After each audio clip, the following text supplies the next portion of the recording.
Ladies and gentlemen, a conversation about tech and hackers is one that you need to approach with an open mind.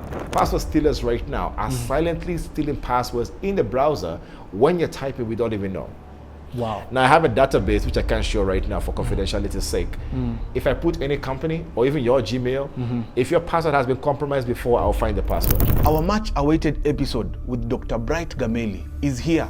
And one thing I can tell you guys, we are not safe in the hands of unethical hackers. Let's do this experiment. So I have a tool publicly available. I want to scan to find out of 504 sources, what is it about you that I don't know who you are. Yeah. But I can tell the last time you logged into Google, your last active time was 30th, today. You've been compromised 16th of January 2024. Your Trello account was hacked. You've been breached on Swivel, so I can fetch that password. Canva was hacked sometime, but your password is there. Deezer was hacked sometime, it was there. When do I get to say stop, Doctor? Dr. Bright Gameli is a renowned cybersecurity expert with tons of experience on matters ethical hacking. He is the CEO of CyberGuard Africa and the founder of Africahackon. He has worked with leading firms to implement advanced IT security solutions across Africa. Do you know when you go to Instagram and you take a picture, you post a picture, that picture goes to more than 7 other pages immediately? Wow. If you haven't subscribed yet, this is another reason for you to hit the subscribe button and share widely. And as always, keep it Crimeshield.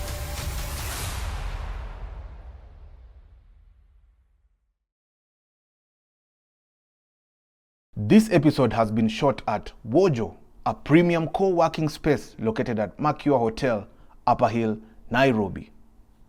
Get to enjoy a wide range of premium facilities, including premium working spaces, a fully equipped gym, swimming pool, and not forgetting their bottomless coffee. You can find their details down on the screen below.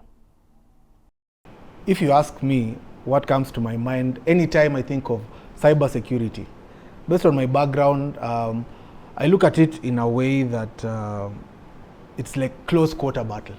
You know, you're securing your space, but in this case, not using guns and ammo, but using intellect and tech to secure that space. This episode is going to highlight such kind of a conversation so that we can be able to have a clarity in terms of what is cybersecurity and dive deeper. My guest today needs no introduction from myself, so I'll give him the opportunity to tell us who he is, because it has taken us years to get him. Karibu sana, Doctor. Has it been years now? It's been years. It's been a long time. Okay, I think it's almost a year now. Yeah, Okay. yeah. Welcome. Thank you so much. Who is Dr. Bright? People want to know. Hey, it's funny. I never call myself Dr. Bright. It's only me who's calling you that. So when you call me Dr. Bright, I accept it. But naturally, I never introduce myself as Doctor. I just said Bright. But anyway, thanks for that. It's good to be here. I've seen the conversations going on, and it's about time we get to talk about details. Who am I? I wear many hats. So I'm married. I have kids. Happily. Okay. You know, these days in Kenya, you have to declare that you're married. Yes. I'm a lecturer at Strathmore University. I teach 5 cybersecurity courses. I've been doing that for 5 years. I run a company called CyberGuard Africa. We help companies to become cyber resilient, able to secure their infrastructure systems, training. I also run this Africahackon. It's basically a non-profit. But we also have an academy part of it, which is the for-profit, where we teach people to become cybersecurity engineers and gurus in the space. Well, I consult everywhere. So I consult with companies in the UK. I consult with companies in the US privately. I'm also the principal trainer for Commonwealth Secretariat. Wow. So we teach a lot of lawyers, magistrates, judges in Africa. We're doing that in Ghana, Malawi, Zambia, South Africa, Uganda, Tanzania, Kenya. Wow. Just training them on understanding cyber resilience. The cybersecurity is dying. Yes. So we talk about cyber resilience. And how they can actually apply the legal and the law when it comes to cyber resilience or security anyway. Yeah. That's just basically about me. I'm a public speaker. if I consider one of these as a speaking event, Yes. this would be 358. Wow, you're counting. Yes, I count them. I count them for the fun. It's fun Yeah. to me. It's Yeah. also really, I inspire myself, I try to inspire myself. True. And I like to just help young people become better than me. That's Yeah. one of the aims that I actually try to put out there when it comes to cyber security, resilience, the whole ecosystem when a career. So I talk a lot about career. It's something I think we should discuss today. Yeah, we will. We have to. And yeah, that's basically who I am. You know, when people talk about cyber security, now we're talking about cyber resilience. Yeah. Some things can never pass without mentioning privacy, you know, having that relief that, you know, your tech is secure, your online presence is secure, Yeah. you know, control of the kind of information that you can get, you know, confidentiality, integrity, and availability, the CIA triad and whatnot. But I want to cut through the chase. We talked about this earlier on, and we're looking at how people get tracked. You know, Kenyans right now are very skeptical on the information that, you know, the public has, and they don't know that over time there's a way that information can be traced back to Yeah. you. How can I get tracked? You know, yeah, funny enough, I think recently we saw the whole thing on X. yeah, People are like, oh, I've been tracked, Yes. abduction here, Yes. you know, and I'm like, okay, you know, guys, it's not as easy as it looks. in the movies. You know, or when they say the telecommunication companies are the ones giving out information. A telco can only give you an approximate area as to where a person is. But exact location is hard, is difficult. So I was even looking at it's a website. Yeah. We talk about a phone that I have called Zero Yeah. Trace phone. So I was Zero reading Trace earlier phone. on, Yeah. and it said the only way you get tracked is because of your names, both real name usernames, IP addresses, browser fingerprint, email addresses, a location exact or approximate, phone numbers, date of birth, or any personal identifiable information. We call PII, stylometry, facial recognition. We leave all of these out there. I'm gonna do an experiment very soon to see how much can I get about you. So anytime I put my face on social media. Social That's media. Do you know when you go to Instagram and you take a picture, you post a picture, that picture goes to more than 7 other pages immediately. Wow. Immediately you post that picture, it's been harvested to 7 other pages because those pictures are being used for other training of models in a space. Some of those details are being used to train a model, even inside Instagram. If you want to recover your Instagram account, you easily can recover your Instagram account if you have more pictures of your face. But if you just if you just posting memes, the way like I post, guys, if you don't know, I post a lot of memes. I'm a meme lord. I accept it, and it's not a hidden. Yeah. When you post a lot of memes and you don't post things that show your face to identify who you are as a human being, the algorithms don't even understand that. So when you want to recover, they'll ask you to take a picture of your face, and if it's not you, you're not gonna get your account back easily. Wow. If you don't have it verified. Okay. So even the verification process has to go through such details to find out who you are. Okay. So people who actually have difficulty recovering their details is people who have just pictures of their travel places, their airplanes, their photographers and everything. When they get hacked, it's quite difficult for them to get. But we leave a lot of footprints. Every time you go to a website, the cookies, the links that you click. You accept all cookies. You accept the cookies, you accept the terms and conditions. You give permission to applications to take information about you. Okay. But it's a convenience because it's a trade of, let me give you the information, you give me the service. Let's do this experiment. What's your email address? @gmail.com. So I have a tool, publicly available. I want to scan details to find out of 504 sources, what is it about you that I don't know who you are. Yeah. But I can tell the last time you logged into Google, your last active time was 30th, today. No? Today's 30th, yeah? No, today's 31st. 31st. Yes. 30th, at a particular time, which I can't convert right now, is when was the last time you logged into your Google account. Wow. Your Microsoft account, the last time you logged in was the 24th. You've been compromised 16th of January 2024. Your Trello account was hacked. So now I know if you have a Trello, you're somebody who likes to manage things. Yes. So you see, that's profiling. That's profiling. You're a person who runs. Yeah. You know why? Strava. You don't think I know those deals? I can tell how many kilometers you run for some time. Wow. I can tell Google Maps. You know the kind of Auto Express that you've been to some time back? Yes. I can tell it was General Matenge. Telling you the kind of information. You ran 14 times in 2023. Wow. In 2022, you're a very active guy. You know, you're a person who's fit. You've been to a place called Fed and Fire Solutions. You've been to a place called Taylor Movers. Like, I'm picking all of these places. Africa Works, Nairobi. You've been breached on Swivel, so I can fetch that password. Yeah. Canva was hacked sometime, but your password is there. Yeah. Deezer was hacked sometime, it was there. You're a Christian because I know you have a Bible app, which you signed up in 2016, in March 9th, and your Microsoft account was actually created in 2015. When do I get to say stop, doctor? And I know all of those places because of information that you did and the comments that you've made. You made a comment of an afternoon walk.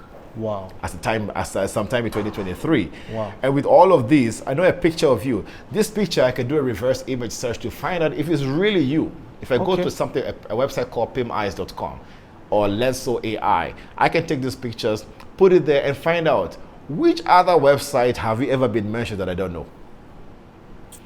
And I can profile to see the kind of games you play, the kind of pictures you've taken. You have a Skype account. I can see that particular detail. You have an Apple phone, which the phone number ends with a 43. Another one ends with a 30. You have a Medium page.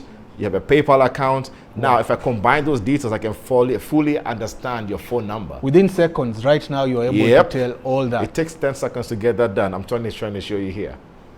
Wow. For confidentiality's sake, you can blur this out, but these are the information that is actually there. Right there. So we know information about you. We know the Instagram account, the Pinterest, CapCut. You have all of those. You have a Firefox account. Yeah. All of that is because of a single email address. Now, if I have your phone number and I go to Truecaller, what's the first thing that I find out? The email. Yeah. The email to this. A person can profile you entirely just because of the digital footprint that you have been leaving out there. Now, there are services as well in government bodies or things that you've signed up, and you left a footprint there. So if anybody wants to find you, they can find you because of the details that you have left online. If anybody gets to piece together those details, then they can easily be able to find out information about you or details or to know exactly how it works. That's how people get tracked. And so, tracking is not a thing you do instantly. You have to take time to find information about a particular person. You build a persona, you build a profile. Profiling is something, we call it, you know that, it's called reconnaissance. You do a recon on a particular person to understand which way do I attack this person. So that's how, I mean, it's not rocket science. So how do I then build resilience? Because now the info that you've gotten about me dates back, you know. So this Instagram user, and I've seen even WhatsApp groups being attacked, whereby you find somebody getting in and then getting out. How resilient can I keep my accounts for that matter? We share too much information, and I'm not saying leave out your Instagram or leave out. Some people want to go dark completely. I share my kids' details online. We have fun. So I don't want people to feel like there's a limitation as to what they can share online, right? So look, share online, but share carefully. You don't have to share the exact location of where you are. You don't have to share the exact details. People know how my house looks like, but they don't know where the school my daughter goes to. Because I have control over my house, I don't have control over the school. Yes. Right? Even though this have a level of security, there has to be that kind of a balance. People can know where you work, which is okay and everything, if you want to give that information. So be very cognizant of exactly what information you want to give out and how much is enough.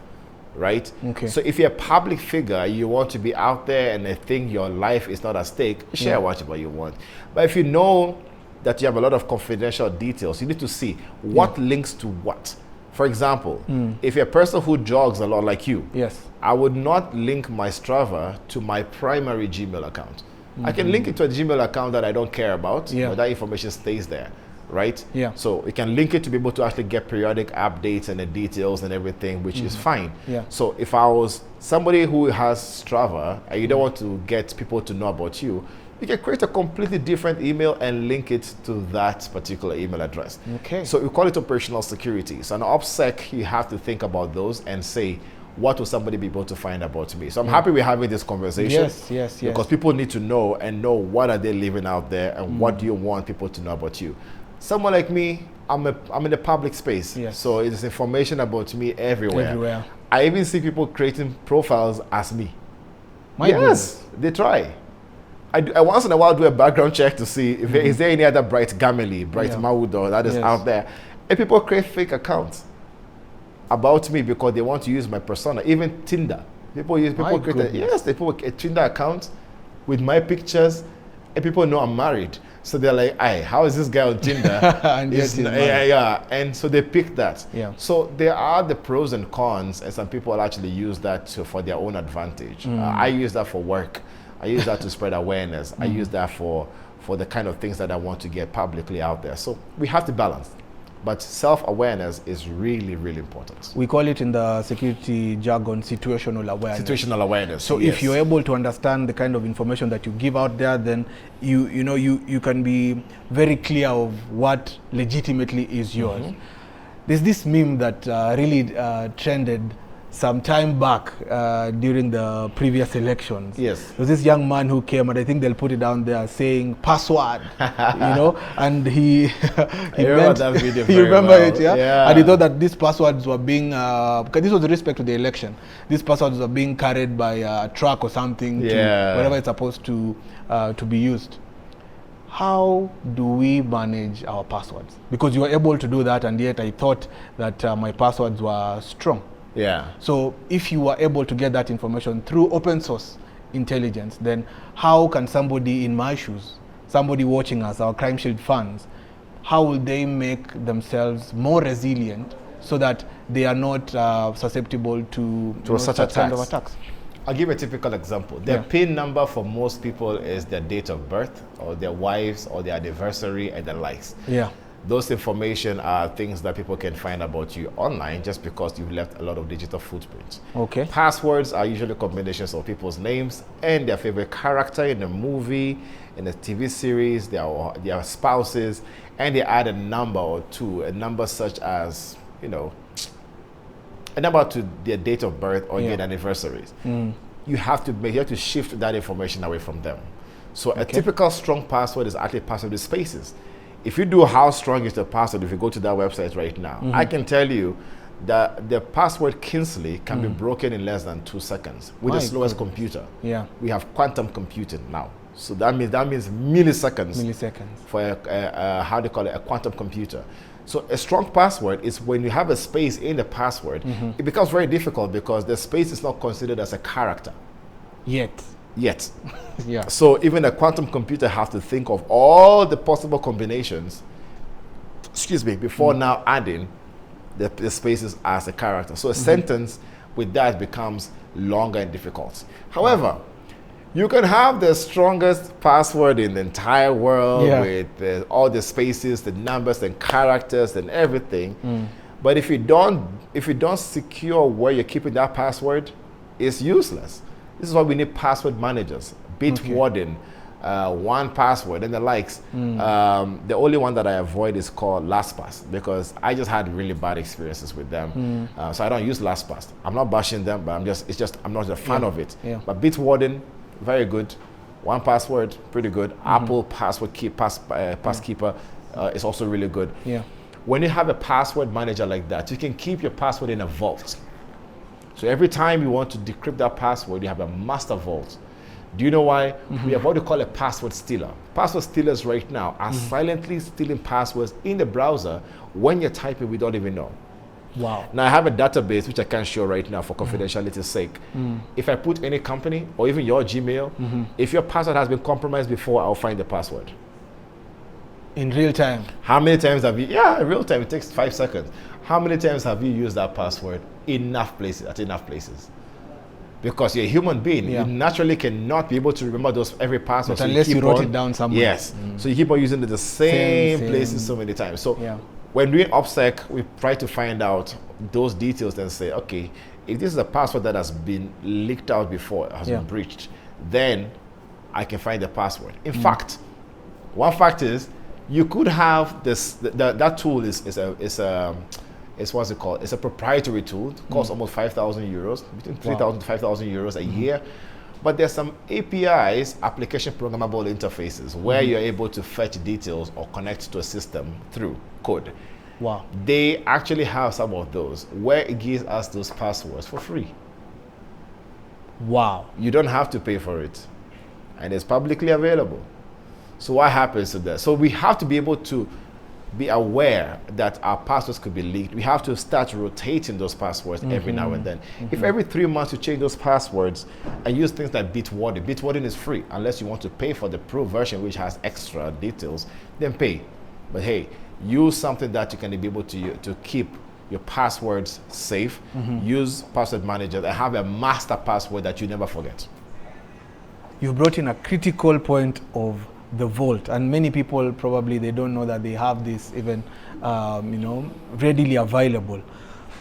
I want to zoom into something that many people have a stereotype about, and this is hacking. And there's this there's hacking and there's ethical hacking. Yes. Expound on that, because when you mention hacking, people just think about the negative bit of it. So people think hackers are bad people and everything. I do ethical hacking. So we have white hat hackers, we have black hat hackers. So white hat is always protecting. They are what you call blue teamers, trying to help in terms of the good guys, you know, protecting systems all the time. But you cannot be a white. I tell people you can't be a white if you're not a black. Because if you're black, you understand how systems get to be broken, so you know how to protect. Set a thief to catch a thief. Exactly. You have been in a military space. If you're going to breach a compound which is made of a wall that is almost 30 feet tall, you know, you have to start thinking, how am I going to break in here? Because if you can think about how you're going to break in by either using explosives or whatever it is, then the person who is the protector as the guard needs to figure out how much strength they're going to put to make sure that the countermeasures.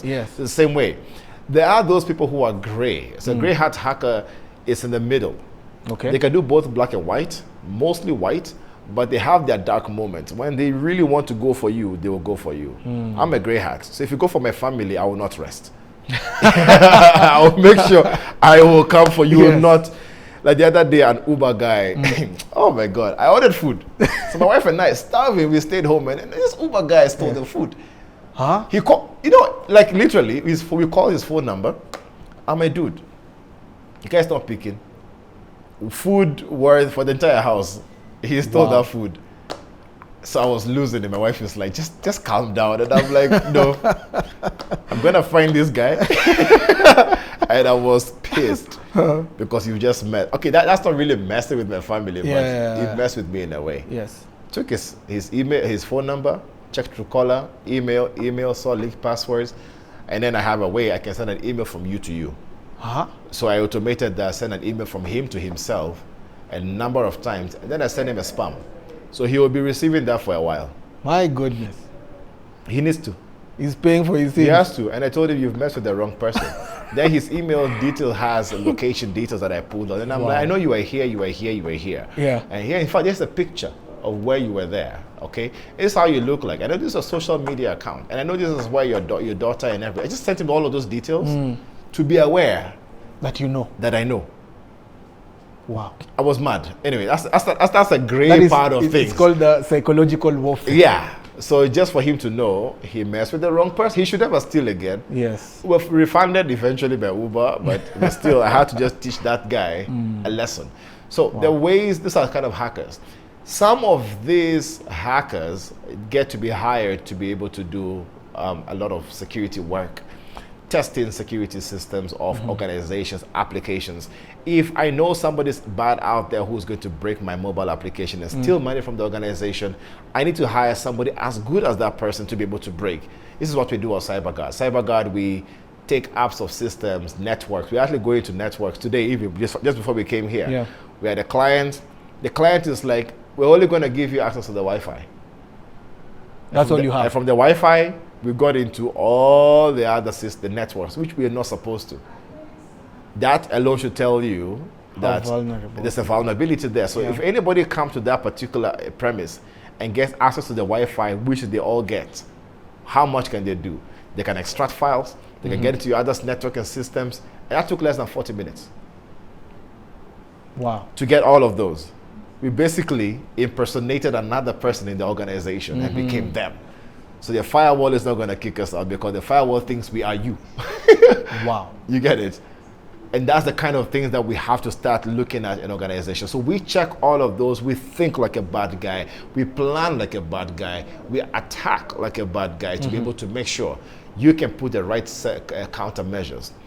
Everybody wants to buy a tool. Yes. Everybody wants to buy a solution. Everybody is like, this firewall is the best, this one is the best, this is the best. Well, come on. Every time I ask somebody, does the firewall actually work? They're like, we don't know. We're waiting for the day we get attacked that they will know if the throttling is done properly or not. Yeah. That is not secure. We are reactive, you know. Thank you. That's cybersecurity. Protect, detect, respond. Yes. Cyber resilience is how do I identify the ways that I'm going to be hacked and how do I recover should that attack happen. So if I know that this firewall will be breached in 1, 2, 3, 4 measures, I will know how to be able to respond to that attack, you know, before the protection, detection, and response at a part of things. How do I recover easily? So those 5 elements makes up what you call a cyber resilience framework. There's one thing that many people usually ask me, and I'm happy you're here. When people lose their, hard drives, they lose their memory cards for their phones. Yes. Can somebody still trace the identity of where it was put? Take for an example, somebody loses the phone, and we've had cases where people are arrested for having phones that have been stolen. Yes. How can somebody get into trouble, by virtue of using a stolen gadget? How do you go about it? We're cheap people. Everyone is cheap. Even the richest guy is cheap. Yes. Everybody has a price tag. Everybody has a price. There's that one thing even the rich guy will tell you, I don't want to pay for. So we keep buying all of these kind of phones, used phones and everything. Yeah. But the phones have unique identifiers that is tied to them. So there is an email number, right? That email number has details of, that email number is tied to a SIM card. Okay. So even if you remove a SIM card and put another SIM card inside, the SIM card registers it registers that email number as a unique identifier to that phone. Okay. So that phone has been identified by that. Unless you find a way to flash out that email number, you might not be able to give it another one. All right. Okay. So are we clear on that part? We're clear. Okay. So when you take that and you get to now, some people most thieves, let me just give you a scenario thief. Yeah. A thief actually takes out the SIM card, puts another SIM card, flash the phone, but they don't flash the phone to be able to say remove everything. So it still has details on the SD card, or rather the internal memory. Yes. So the internal memory is not wiped because it has different partitions of the phone. Okay. So one part of the phone is just for installation. That is now the RAM. The RAM. Okay. So when you reinstall a new operating system, or you find a way to what you call jailbreak the phone, you still have the pictures, meaning everything you're still doing on that phone, and the picture is still there. Some even use the same phone and just connect to wireless and be able to and even trick you. So if it's still if there's still an Apple phone, they send you a message say, "Oh, your Apple has been found. So click on this link to reset the password and log in." And it shows from Apple. It's a very easy thing to do. So now when they replicate that, you click on that link and you put in your password. That's your iCloud password, and they use that to release the phone. Right? So they're able to clear not even clear everything, they still have everything. Sometimes I say that's a good thing. Do you know why? Because the thief is now using the phone. You get? Okay. Once they start using it to change the iCloud details, and you can now lock them out or track the places that they are at. So sometimes it's a very good thing for you to actually allow the thief to go on using the phone, in other words, you can actually block and wipe everything remotely. So things are tied to the phone. They're digital footprints that are on the phone, they're not going to leave. So if you're buying a phone, just buy a brand new one. You know, it legitimately came with, I mean, it's completely new. Not going with the phones that have been used by somebody, and then you don't know where it came from. It's been stolen and the likes. Yeah. When now, let's say, because I get a lot of people who ask me about what type of phones are, you know, hard to crack. There's an underlying operating system. They're all Linux. Okay. So there's always going to be somebody who will create an exploit to break that phone. And when somebody creates an exploit, they'll always break in. Give it to me a typical example. Yeah. When I schooled in South Korea, and I used to go for hacker conferences, and I meet the best of the best. And I was teaching at a place called BOB, Best of the Best. The Best of the Best is just the best of the best hackers between 16 years old and 23. That's the oldest. 23 is the oldest guy you find there. Yeah. And we train them to become the best in what they can do. So I love that job. It was a bit amazing. Yeah. Then they introduced me to a group of people who actually write what they call exploit or code to break things, and they wait for the entire year to go for a competition where they show that exploit and they get paid for it. Wow. Payment, I'm talking about $300,000, $200,000 on the spot. And there's one called Pawn to Own. There are so many others. So when you see such conferences, people come show you some exploits. It's mind-boggling. So I asked them to show me one exploit for iPhone, thinking iPhone is the best. You know, no one can crack iPhone. So imagine the guy. He's like, you see this brand new iPhone, brand new. Nobody has touched it. They actually unwrapped it. He took it, put in a SIM card, connect a cable to it, click on one command, the phone came on, restarted, and then he gave the phone to me. Every single phone call that I was making was showing on the screen. Wow. Every text message was showing on the screen. Every message, WhatsApp calls at the time, WhatsApp messages were showing on the screen, because they have that specific exploit for that specific iPhone at the specific time. Wow. Everybody keeps on creating new ones, and sometimes they even sell it to in the dark web or the deep web anonymously. They get paid for it, and then they get to be able to they get to pay for it. Basically, it's the easiest way to sell some of those things for hundreds of thousands of dollars. There's some people who actually just buy exploits for that. Wow. So no matter how good your phone is, somebody is finding a way to crack it. Somebody is finding a way to be able to get in. Somebody is finding a way to be able to actually take control over that. When you look at now, you talked about young people getting into this space, and you said the oldest was 23 years. In Korea. In Korea, that is. You have your own program, and you know, I've read about it. I've seen you doing stuff. Tell us about Africahack. Yeah, so Africahackon, I like branding everything. Africahackon, So I like this bottle from a company called Ziwa. So they brand for me everything. Oh, okay. So Africahackon started about 13 years ago. The aim was to just bring like-minded people into the space to discuss everything cybersecurity. I wanted to go to DEF CON and Black Hat in the United States. I didn't have the money to. Then I'm like, but wait, why am I going outside of the continent? You can create. When I can create something here, because I believe we have brilliant people, but everybody's just hiding. So Africahackon started bringing people together. Out of Africahackon, we've seen over years the new fabrics being formed. There's B-Sides Kenya, is it Nairobi? B-Sides Kenya. There is, there's quite a number, CTF Room, and they're very specific to things they do. CTF Room will create the best of environments for you to practice hacking. B-Sides just have the best of researchers who come to present. Africahackon, we do similar things, and we're always together. She Hacks is there. We brought all of those to be able to replicate what you're seeing out there, but bring those researchers. So we have been running these conferences every year.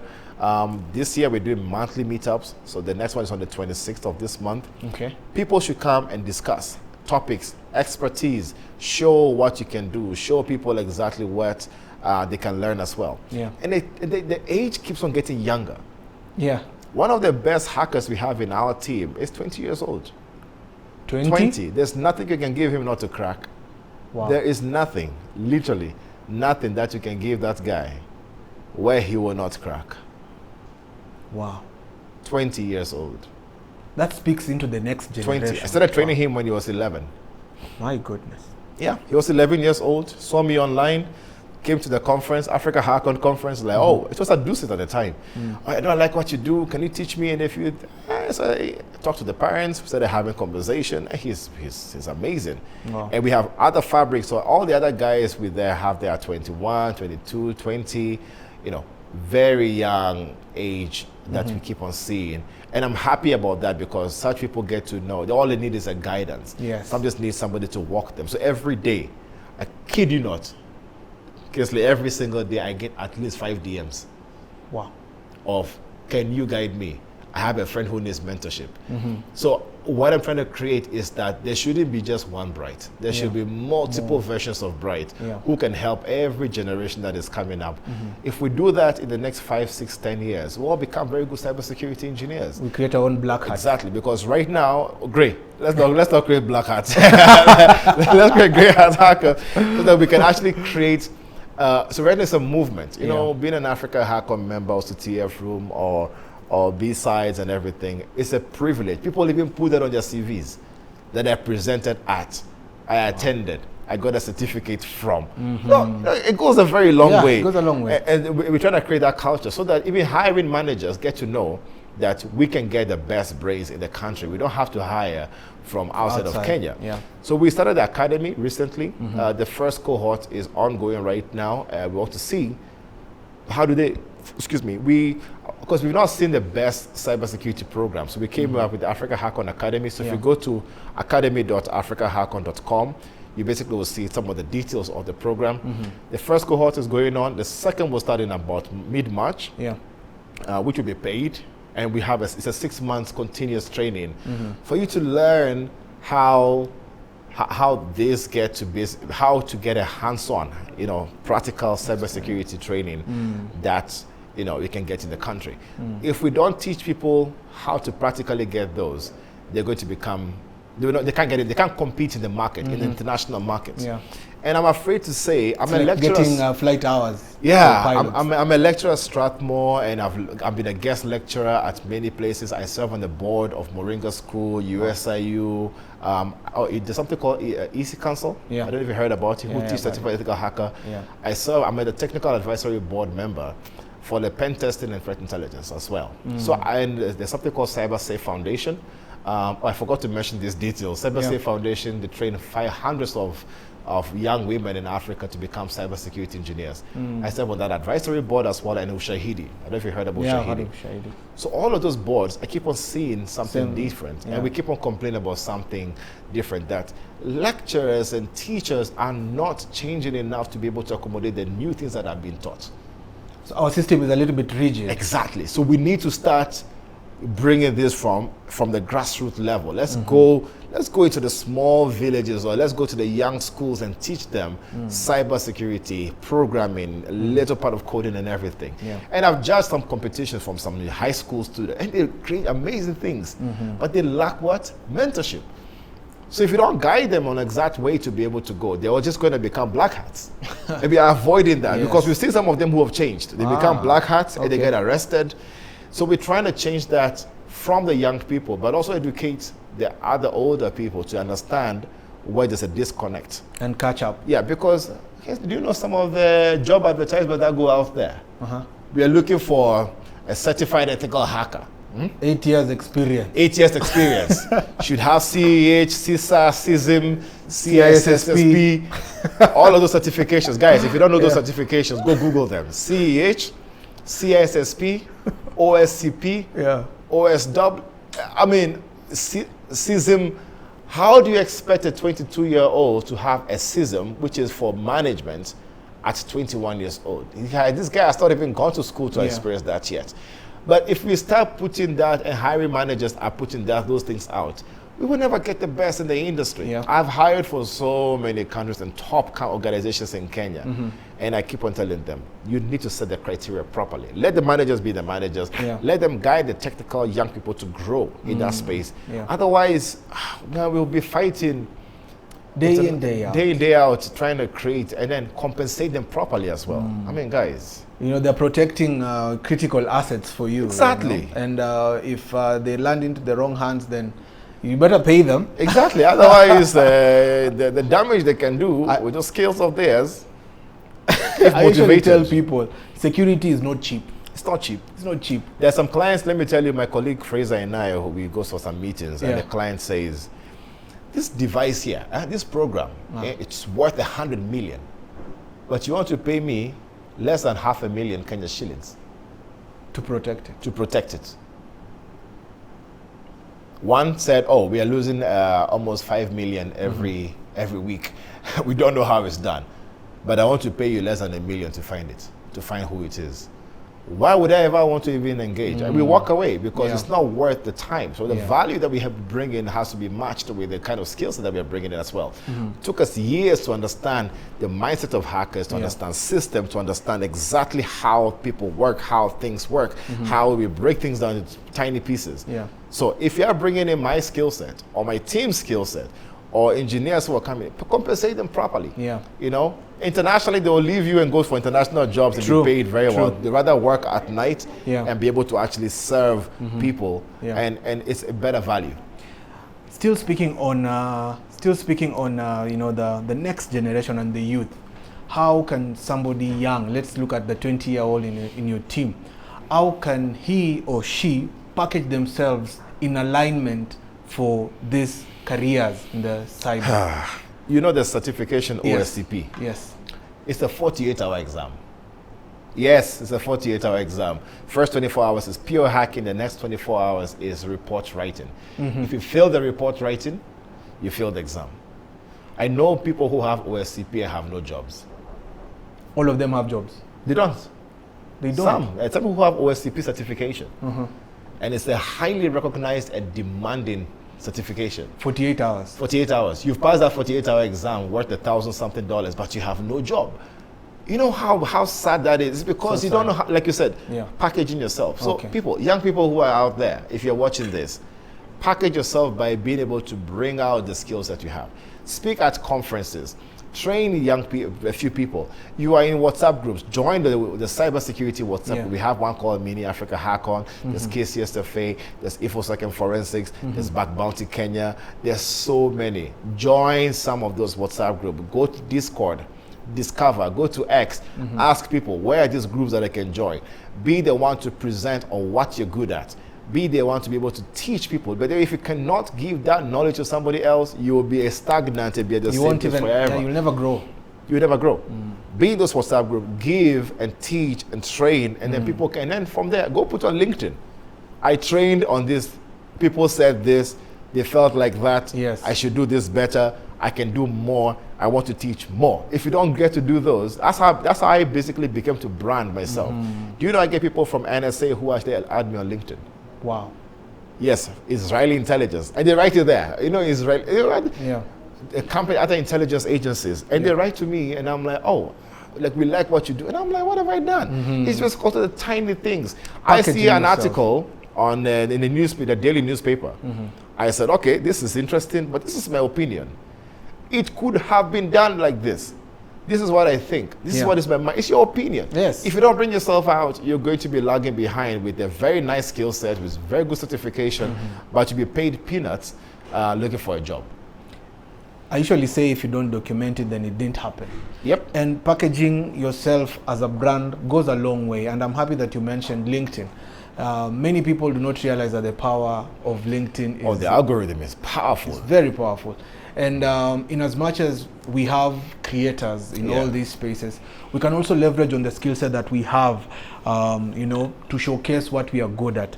And one thing I've realized the young generation fear is the fear of failing. When they try something and they fail once, then they fail the next time, they give up. But they don't even network. So the Africahackon monthly event we do, the last week of the month, it's for people to network. So I always create 30 minutes. I want people to just talk, network. And sometimes I bring scenarios where you have to be in a group and discuss. By the time you discuss in a small group for 15 minutes, you've made a friend, you've met somebody, you've talked about something. it goes a long way. So we don't make money out of that. The monthly event, whatever you pay goes back to food and the venue and stuff like that, and the photography, and we don't make money out of it. We just want to be able to promote the ways of networking to be able to make sure that we're at a very good space. So people need to, and then people need to share. I find that some people get a bit too stingy about the kind of knowledge they have. Come on. The pie is too big for us to be able to eat alone. Share, make people be comfortable, share and make sure that it's easy for others to get information. Young people have now accessibility to so much information that there's no excuse to say that you're not going to not going to be able to succeed in this career. The only thing that we try to do at the academy, we are very strong on mentorship. So it's not just training you. This is a network. This is how to hack. This is how to hack. No, we want you to be able to learn how to do basic things, even with the hands-on practice, but to mentor you to know how to think. So when you're packaging yourself, so in fact, the final exam for this is you presenting something. You're not going to just, there's nothing like define, this is purely application. It's purely application. You have to present that because we want to teach you how to talk, how to present yourself. Like I gave an exercise the other day. I told one of the guys, come introduce yourself. The first thing he did was he pocketed his hands. I said, I don't know you. I don't know how old you are. But the moment you pocket your hand, you lose it because now you're looking like you're the biggest person here. Yes, you can be the smartest, but the moment you pocket your hand before start speaking and then looking up, my name is, you have no eye contact. Such tiny things. The basics. Basics can make you fail an exam or an interview. You're technically good, but you fail that. So and this can only happen if majority of us who have experienced it help the young people to be able to do this. I mean, we can't keep holding for long. There are a lot of things that we would have talked about here, diving deep into open source intelligence and whatnot. But I think as we begin this year, we'll leave it at that so that when you come next time, we can be able to see feedback from our viewers on what they have picked from this conversation. Then we'll compare notes. However, we do have a culture at the Crimeshield Podcast where we have our black book. The black book is, a book that we write questions. The guest writes a question for the next guest. So I'll ask you a question that our previous guest wrote. And our previous guest was Dr. Christian Emerua, the head of security of the Confederation of African Football. So I haven't read the question, so I'll read it to you, and then after that, you'll also get a chance to write your question. All right. Even the next session, we can do a few live demonstrations so that we can see. I didn't carry my laptop today. The only thing I was using the phone. Then we can see how far this goes. True. So this is the question. What advice will you give the government on the regulations of sport safety and security in Kenya? What advice can you give them? That's in the sports sector. Yes, but it is safety and security. Safety and security. I would say, look, there has to be a lot of conversations with the public and people to actually listen to the public to understand exactly what they want as well. I find a lot of regulation where they say there's public participation, but it's just a session. You go say anything you want, and they still pass whatever they want to pass, which has happened for a while now. So that there has to be a lot more transparency. If we have a lot more transparency, we get a lot of feedback, and for crying out loud, we're in a digital age. Yes, we use the digital means to be able to get those feedback and be able to filter through what is meaningful feedback, and even the models you can train to be able to pick up those kind of details and use AI to be able to get those information. And then with that, you'll be able to actually pass the right safety for sports in the easiest way possible. That's amazing. So now you get a chance to write a question for the next guest. I don't know who that guest would be. That's difficult. Now this is asking about sport, and I'm like, no. This is safety and security. You can put it here. Everybody gets a free page. So when you're out there, put down in the comment section on what you've learned about this topic. We started off by saying cybersecurity, but now we ended up talking about cyber resilience. How resilient are you from your passwords? How can you be able to gain your experience as a young person out there on matters cyber security. There are platforms. Dr. Bright has really elaborated all these platforms, and you can never find this conversation anywhere else other than the Crimeshield Podcast. As we wind up, put in your comments, ask those questions, and I'm very sure it will be able to help somebody. Tell a friend to tell a friend, and if you haven't subscribed yet, what are you waiting for? And as always, keep it Crimeshield.